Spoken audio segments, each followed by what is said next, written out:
Hello. So this is looking at lesson 2.1 and 2.2. Some of this, as we go through it, I'm going to ask you to pause the video as you go through the lesson as well and try some of this out on your own. So starting us off with the warm-up. Go ahead and type in any number you like. I'm going to type in my favorite number, 11. And just take a moment to observe what is happening with this machine. What is it doing to each of the numbers, no matter what number we input into this equation.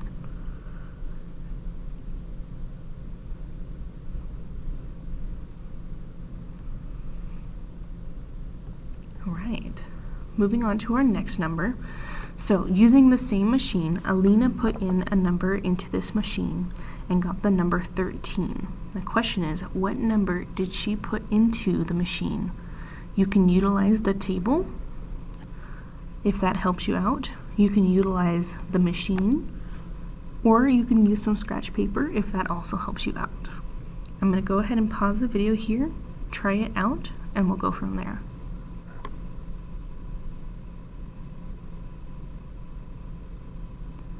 All right. Hopefully by now you've been able to figure it out that our answer is 5. Now, personally how I got there, I started at that 13. The last thing we did was add. I'm going to work backwards, so I'm going to do the inverse. So the inverse of adding 3 is going to be subtracting 3. So that's going to put me at 10. Then last time they multiplied by 2, so the inverse of multiplication is going to be division, so I'm going to divide by 2, so that 5 should be my initial number.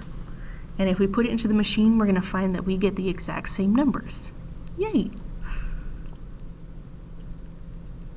Okay, numbers in, numbers out. So in this situation, 2x plus 3 equals 13 is our equation.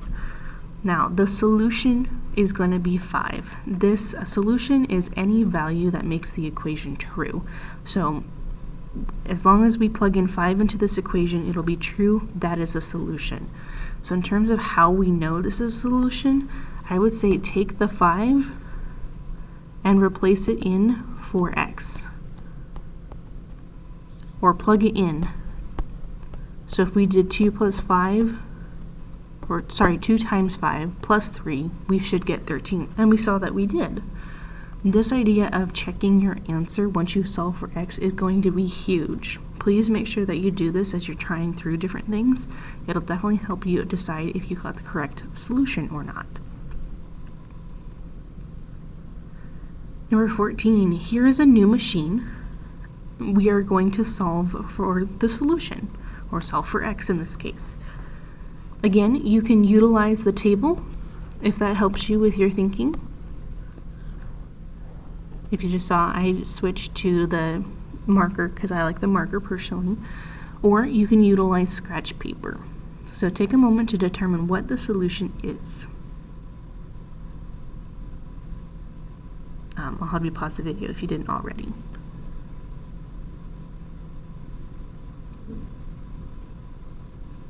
Okay.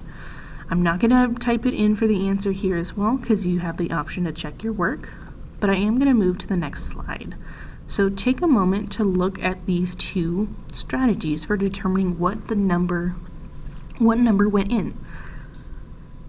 Was one of these strategies the ones that you used? There's the table, and then there's our more traditional way with Nasir. Take a moment to kind of look at the two, see some things that are similar and some things that are different between these two. Go ahead and pause the video.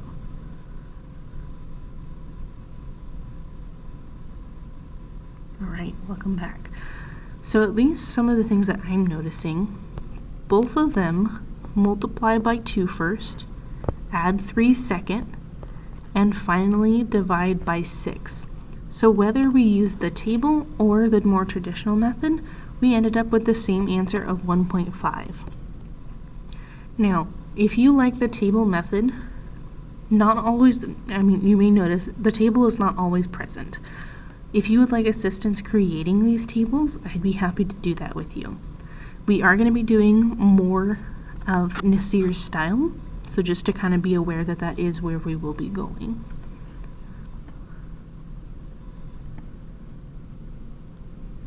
All right, slide 6 here. So Dakota says the solution to this equation is x equals 1/2. Now, unfortunately, Dakota is incorrect, but how can we convince her that she's incorrect for this new situation? I'm going to give you a moment.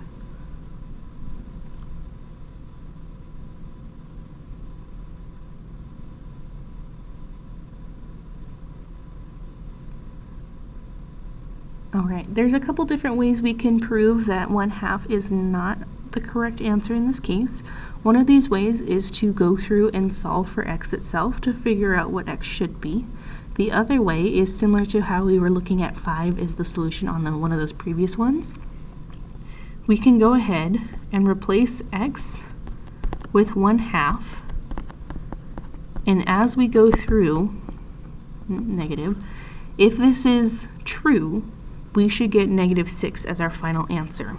So let's see. So 3/2, or 3 times 1/2 is 1.5 minus 9.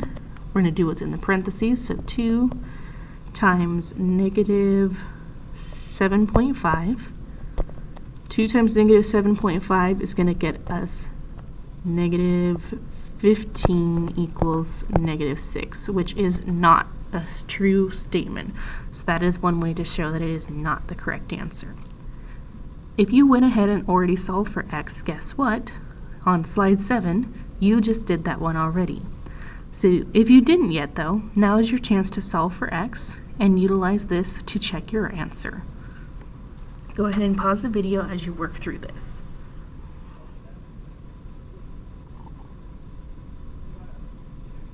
Okay, welcome back. There are at least 2 different ways that we can start this problem if you are stuck. One of the ways that we traditionally do is when we see parentheses like this, we're going to distribute. So I'm going to do 2 times 3x to get 6x, 2 times -9 to get -18 equals -6. From here, I want to get x on its own and everything else on the other side. So right now, this pesky -18 is in the way. So I'm thinking of those inverses. So the opposite or inverse of negative or subtracting 18 is going to be adding 18. So I'm going to make sure I do that to both sides of my equation to make sure it's nice and even. Don't want my equation falling over because it's not balanced. Let's see, -6 plus 18 is going to get us to 12. Divide by 6 on both sides to get that x on its own. 6 divided by 6 is 1. Okay, there's the bell. X equals 12 divided by 6, so x should equal 2. So that is at least one way, and you can see that this machine here is checking our answers to make sure that it's true. It plugged in our 2. That's exactly what we did. I am going to also show you, when we have 2 times what we have in the parentheses, we can actually start our inverse operations here. So 2 times what we have there, the opposite of multiplication is division. I could start by dividing both sides by 2. That 2 over 2 are going to cancel out because they are equal to 1, so that I'm left with 3x minus 9 equals -6 divided by 2, aka -3. From here, if I continue solving, add 9 to both sides,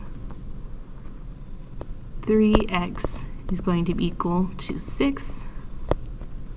We have 3 times x. The opposite of multiplication is division. Multiply or divide by 3 on both sides. We're going to get x equals 2. So same answer, different methods.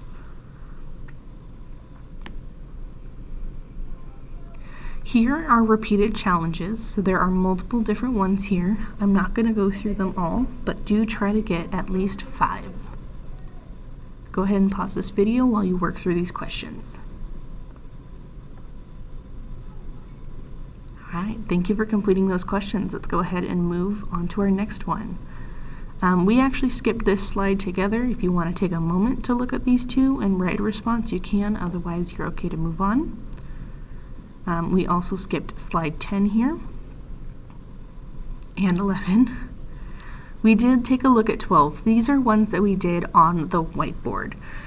So equivalent equations are equations that are going to have the exact same solution. So for example, if I actually go back to say this equation B, one way I can create an equivalent equation is by those different steps that I would do to solve for it.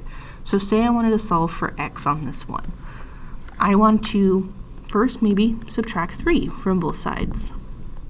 So this 2x equals -8. That is equivalent to the very first original question. They are both going to have the same answer, so same x solution. That's at least thinking of those movements that we can do to get from one to another will help us identify if they are equivalent or not. So even though I know there's not a place to write, take a moment to look at these three. Which ones are equivalent and which ones are not?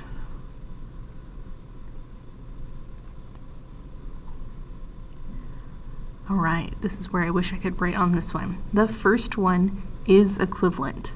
If we subtract 2x from the right side of the equation and 2x from the left side, we're going to end up with that 3x equals 24.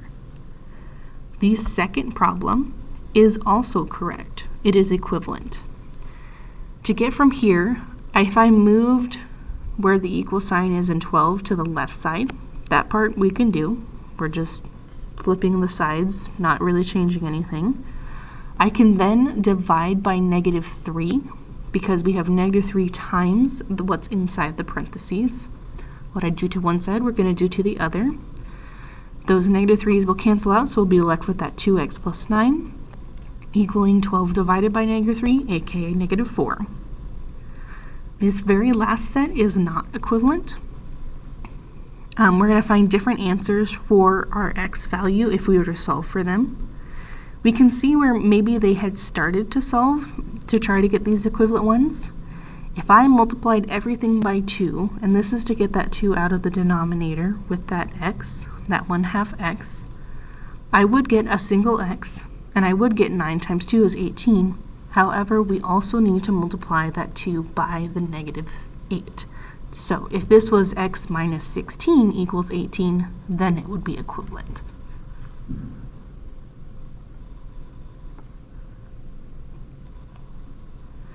All right, taking a look at these two situations, Sadia and Amir both solved this set. What did they do, or what are those steps? Sorry, Belle. What are the steps they took to get from the first step to the second step, and so forth? Just kind of looking through those different sides.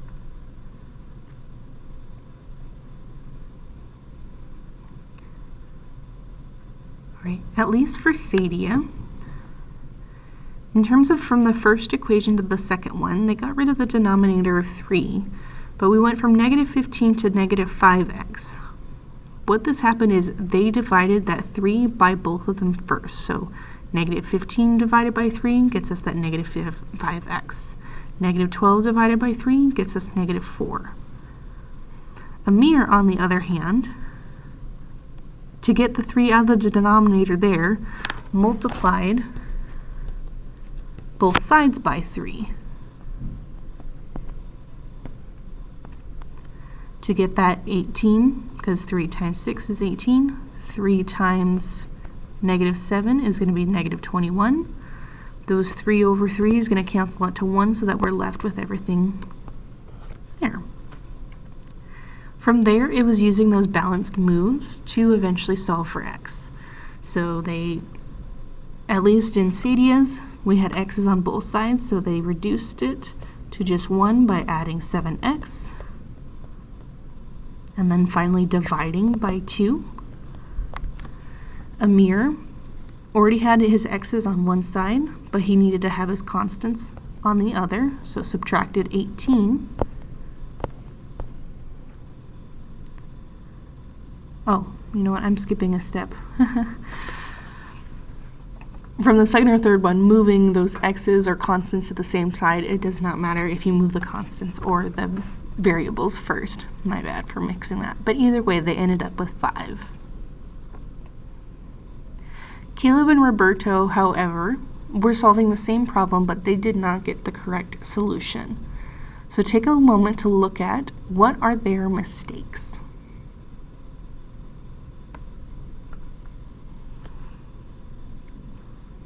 All right, if you didn't pause, go ahead and do so. Otherwise, we're going to go ahead and move on. So looking at Caleb's, he put the negative or 6 and negative 7x together to get negative 1x. Now, however, the 6 does not have an x attached to it, while the 7 does. These are not like terms, so we cannot put them together. We have 6 minus 7 times x. We have 7 of those x's, while in our other one we just have the number 6. For Roberto, his mistake was he did this subtract 4 from both sides to get 2 instead of adding 4. So he didn't do the inverse operation. So he should have added 4 to make this 10 instead of 2.